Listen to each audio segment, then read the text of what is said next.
Hi everyone, my name is Ferds. Welcome back sa First Binuya Birding TV. Tulad ng nabanggit ko sa nakarang video, ang spotlight for this episode ay tututok natin sa family Ardeidae, ang mga herons. Ang family in this sense ay hindi tumutukoy sa blood relationship kundi sa taxonomic rank below order and above genus. Sa halip na heron, ang iba sa pamilyang ito ay tinatawag na egret at bittern. Ang mga egret ay hindi biologically distinct sa mga heron pero karaniwan ang mga ito ay yung mainly ay puti ang kulay o kaya naman ay may decorative plumes tuwing breeding season. I'm sure familiar kayo sa mga ibong ito, especially kung malapit kayo sa mga bukirin, swampy areas or even dalampasigan dahil doon sila karaniwang makikita. Ang mga ibong ito ay may resemblance sa mga ibon sa ibang mga pamilya gaya ng mga stork, ibis, spoonbill at crane. Ang kaibahan ng mga heron sa mga ito tuwing lumilipad ay nakasuksok ang liig nito at hindi nakaunat. Ayon sa aklat na Birds of the Philippines, may 64 extant species ang pamilyang ito at 21 sa mga ito ang matatagpuan sa Pilipinas. As of the making of this video, 12 sa mga ito across 7 genera ang naitatala ko na at lahat ng ito ay nakita ko na dito mismo sa aking local pots, ang Tumbaga. So in a way, masasabi kung well represented ang pamilyang Ardeidae dito. Sa videong ito, iisa-isahin natin ang 12 ibong ito. Tulad dati, ang lahat ng litrato at videong makikita ninyo ay kuha ko mismo, habang ang information ay mula sa mga aklat na Birds of the Philippines ni Desmond Allen at A Guide to the Birds of the Philippines ni na Robert S. Kennedy et al. Sa Wikipedia at iba pang internet site. At konting disclaimer, marami akong scientific terms na babanggitin, hindi ako sure kung mababanggit ko ng tama ang mga ito. So, channel intro and then sisimulan na natin ang episode.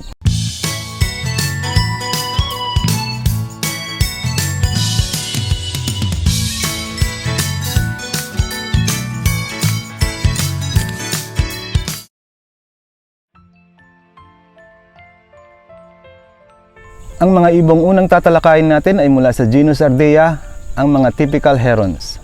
Ang mga heron sa genus na ito ay pawang malalaki, may 5 species na makikita sa Pilipinas at 4 sa mga ito ang naitala ko na. Ang unang ibon na tatalakayin natin ay ang gray heron. Malaking ibon ito sa taas na umaabot hanggang 1 metro. Largely gray, black and white without any rufous in plumage. Native throughout temperate Europe and Asia and also parts of Africa. Sa Pilipinas, itinuturing itong common winter visitor. Makikita mula Agosto o Setyembre hanggang Mayo o Hunyo, favoring all types of shallow water, fresh, brackish or salt, particularly marshes and tidal creeks. Carnivorous ito tulad ng lahat ng heron at kumakain ng mga isda, amphibian, maliliit na mammal at pati na rin insekto. Matagal ko nang naitala ang ibong ito. It's my 67th life bird dahil common ito kung saan ako dati nakabase sa Saudi Arabia malapit sa dalampasigan ng Arabian Gulf. Dito sa Pilipinas, naitala ko na ito sa Candaba Swamp sa Pampanga at sa Canarem Lake dito sa Tarlac. Pero dito sa Tumbaga, recently ko lamang ito na-record nito lamang November 2020. Actually, isa ito sa mga ibong matagal kong inasam na makita dito dahil nga sa nakita ko ito sa mga nasabing birding hotspot na kung tutuusin ay malapit lamang at parehas na uri ng habitat.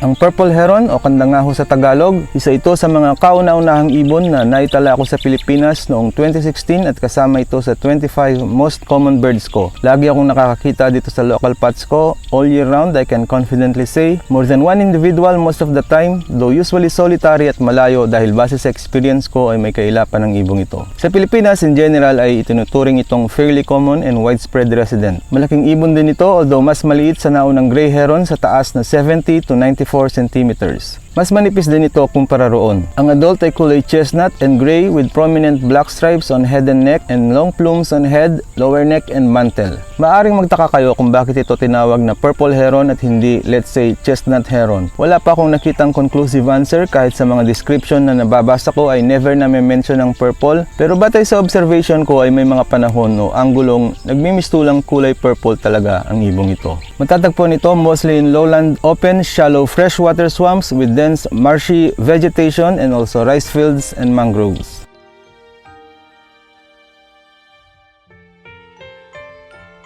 Next bird ay ang great egret, also called great white egret. Tinatawag itong talabong o isa sa mga tagak sa Filipino. Kulay puting ibon, malaki rin sa taas na umaabot ng 1 metro. Common and widespread winter visitor at rare resident in Mindanao. Ang subspecies na makikita dito sa Pilipinas ay tinatawag na Eastern Great Egret. Makikita in wide variety of mainly lowland wetlands including marshes, river margins, lakes, estuaries, coastal swamps, mangroves and mudflats, also rice fields and drainage ditches. Dito sa aking local pots ay madalas akong makakita tuwing migration season, alone or kasama ng iba pang uri ng tagak. Ito ang siyang pinakamalaki sa mga tinatawag nating tagak, gayunman minsan ay mahirap i-distinguish mula sa mga ito lalo na kung mag-isa. Ang mga palatandaan para matukoy ang great egret sa iba pang katulad nito, mahaba ang leeg nito na S-shape at may kink, a short tight twist or curl, flat ang forehead nito and then ang gape, the interior of the open mouth ay lagpas sa mata nito, giving it mean look.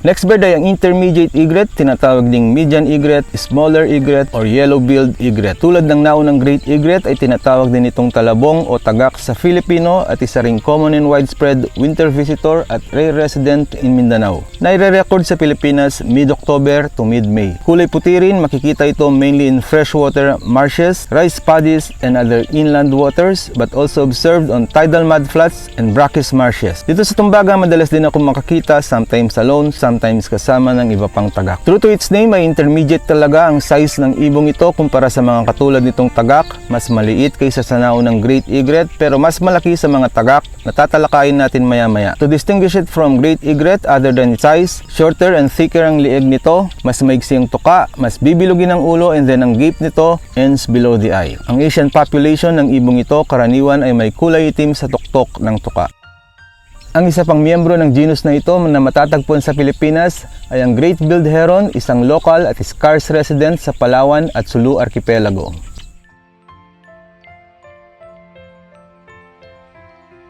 Ang genus Egretta naman ay silang mga typical egrets, medium-sized herons. May 3 species na makikita dito sa Pilipinas pero as of now ay isa pa lamang sa mga ito ang naitatala ko na.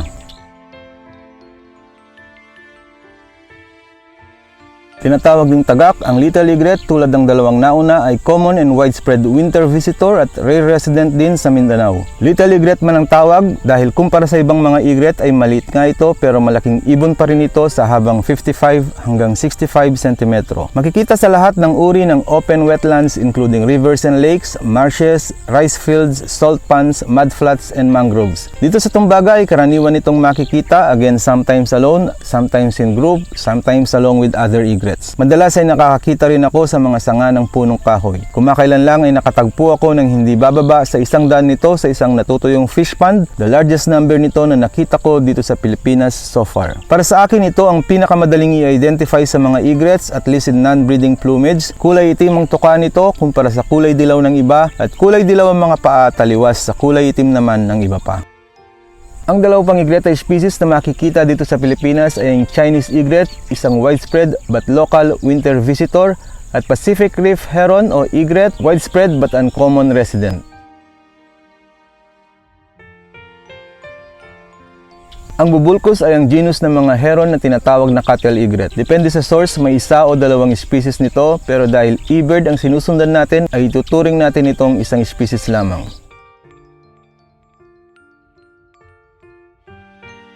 Ang cattle egret originally ay native sa parts of Asia, Africa, and Europe pero ngayon ay nag-expand na at makikita sa halos buong mundo. Tinatawag ding tagak o tagak kalabaw sa Filipino, ito ay widespread and common resident and winter visitor. Makikita ito sa mga open grassy areas, meadows, freshwater swamps, and rice fields, often with cattle and buffaloes kung saan hango ang kanilang pangalan. Dito sa Tumbaga ay napaka-common nito dahilan upang mapabilang ito sa 20 most common birds ko dito sa Tarlac. Nakikita ko ito all year round, may mga panahong iilan-ilan pero pagdating ng migration season hanggang tag-init ay aabot sila ng daan-daan, minsan ay libo-libo pa. Ang cattle egret, kahalintulad man ng mga ibon sa katatapos na genus na Egretta, ay mas closely related sa mga heron ng una nating tinalakay na genus Ardea. Katunayan, ang dating English name nito ay buff-backed heron, buff meaning moderate orange-yellow. Obviously dahil tuwing breeding season ay nagkakaroon ng mga ito ng kulay orange na balahibo sa ulo hanggang likuran. Ang mga distinguishing feature nito, pinakamaliit sa mga tagak, stocky in build, malaki ang ulo, maiksi pero makapal ang tuka, maiksing mga paa at maiksi pero mataba ang lieg. At yun nga, tuwing breeding season ay nagkakaroon sila ng kulay orange na balahibo.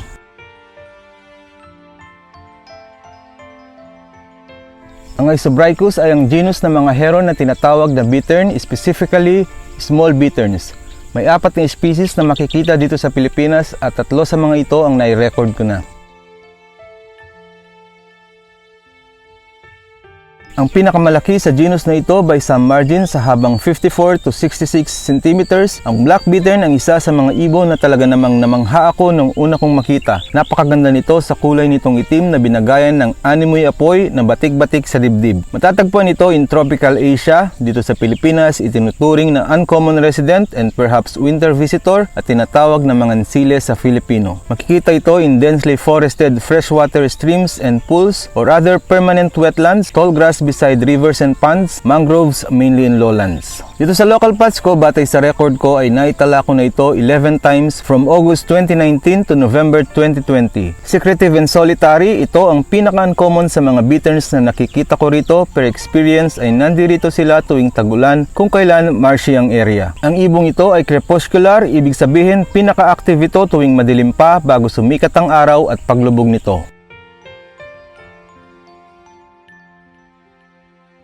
Ang pinaka-common sa mga uri ng bittern na nakikita ko dito sa local pots and probably in the entire Philippines, ang yellow bittern ay maliit na bittern sa length na 30 to 40 centimeters. Isa itong widespread and common resident sa Pilipinas at tinatawag na bakaw tumana sa Filipino. Tumana ayon sa research ko ay Tagalog din para sa farmland. Sexually dimorphic, ang adult na lalaki ay uniformly dull yellow above and buff below. The head and neck are chestnut with a black crown. The female's crown, neck, and breast are streaked brown. Makikita ito in freshwater marshes, reed beds, rice paddies, and flooded fields. Sabi ko nga, common ito dito sa local pots ko. Lagi ko itong nakikita, especially kapag matubig ang lugar. Mahirap lamang itong kunan ng litrato at video dahil tulad ng ibang mga bitterns ay super shy ito at mabilis na nagtatago kapag nakararamdam ng anumang klase ng threat.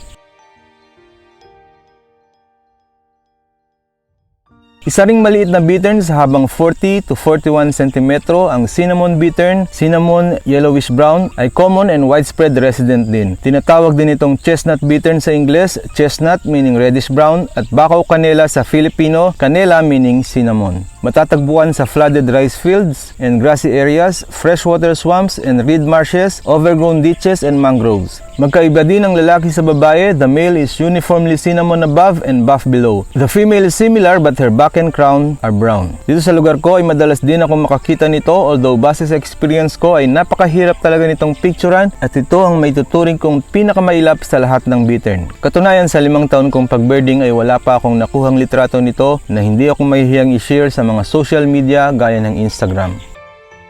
Ang isa pang species ng genus na ito na makikita sa Pilipinas ay ang Schrenk's bittern, isang uncommon but widespread winter visitor. Ang Nycticorax ay ang grupo ng mga herons na tinatawag na typical night herons. Ang literal na translation nito ay night ravens. May 2 species nito na makikita sa Pilipinas at isa pa lamang sa mga ito ang naitatala ko na.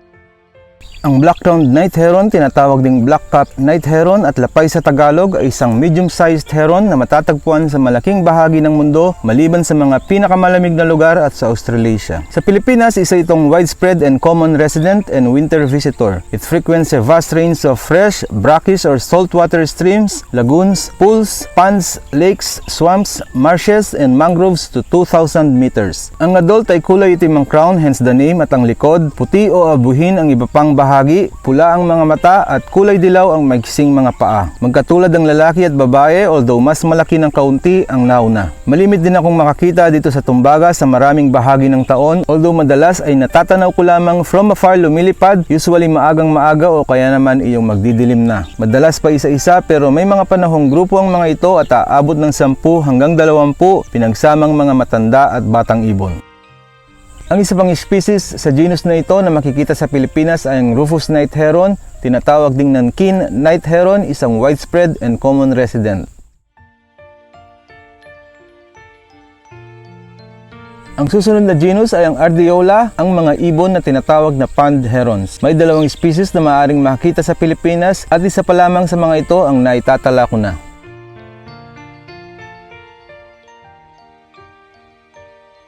Ang Javan Pond Heron ay isang small, stocky, bittern-like heron na may habang 45 cm. Itinuturing itong fairly common resident. Dati ay matatagpuan lamang ito sa Mindanao pero ngayon ay nag-extend na ang range nito at makikita na rin maging sa Luzon at Visayas. Naglalagay ito mainly in freshwater swamps, ponds, lakes, paddy fields, and other flooded areas. Dito sa Tumbaga, I can say na relatively common sila. Lagi akong nakakakita dito, madalas solitary, minsan dalawa, at one time ay nakakita ako ng grupo ng 6. Ngayon man ay masasabi kong mailapang mga ito at hindi pumapayag na malapitan. Typical sa mga pond heron, maganda at makulay ang ibong ito lalo na in breeding plumage at tuwing lumilipad ay nagmimistulang puti dahil sa matingkad na puting pakpak nito. Ang isa pang uri ng pond heron na maaaring makita sa Pilipinas ay ang Chinese pond heron na sa ngayon ay itinuturing pang scarce winter visitor.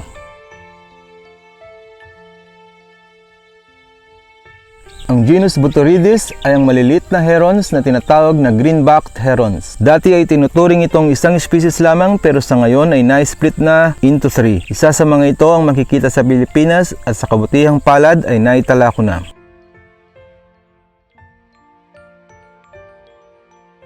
Ang striated heron, tinatawag ding mangrove heron o little heron, ay maliit na heron sa habang 35 hanggang 48 cm. Nakatala ito bilang widespread and common resident and winter visitor dito sa Pilipinas. Makikita sa edge of tidal creeks, mangroves, lakes, rivers, streams, and fish ponds, and also forages and exposed coral reefs. Usually ay makikita lamang mag-isa. Adults have a blue-gray back and wings, white underparts, a black cap, a dark line extends from the bill to under the eye, and short yellow legs. Juveniles are browner above and streaked below. Ilang beses na rin akong nakakita nito sa iba't ibang lugar, pero dito sa Tumbaga ay 2 beses pa lamang at pawang mga juvenile o siguro sub-adult pa. Para kumpletuhin ang 21 species ng heron na makikita sa Pilipinas, mula sa genus Gorsacius, Asian and African night herons, ang Japanese night heron isang rare winter visitor, at ang Malay o Malayan night heron isang local and rare resident. And finally, sa genus Botaurus, ang large bitterns, isang species ang maaaring makita dito sa Pilipinas, ang Great Bittern o Eurasian Bittern, isang vagrant or accidental species dito sa Pilipinas. So there you go ang 21 species ng herons na makikita dito sa Pilipinas. At bago tayo tuloy ang magtapos, yaman na rin nandito tayo ay ipe-flex ko na rin ang mga heron species na nakita ko sa Saudi Arabia kung saan ako dati nakabase. Sa halos 5 taon kong pagbe-birding doon ay nakapagtala rin ako ng 10 species ng heron. 3 dito ang hindi makikita sa Pilipinas, ang Squaco heron, isang pond heron, ang Little Bittern, isang small bittern, at ang Western Reef heron, isang typical egret. Naitala ko rin doon ang mga subspecies na Western Great Egret at Western Cattle Egret. And then ang mga common to both countries, ang Gray Heron, ang Purple Heron, ang Little Egret, ang Black-crowned Night Heron, of which I saw hundreds in one area, and finally ang Striated Heron. And that concludes our episode for today. Kung nagustuhan nyo itong video, please leave a like and subscribe na rin kung hindi nyo pa nagagawa. Sa susunod na video, papasyal ulit tayo sa Canaram Lake and Bird Sanctuary upang maghanap ng wild ducks. Tinitiyak ko sa inyo, this time around, we'll see hundreds of them. I'll see you there.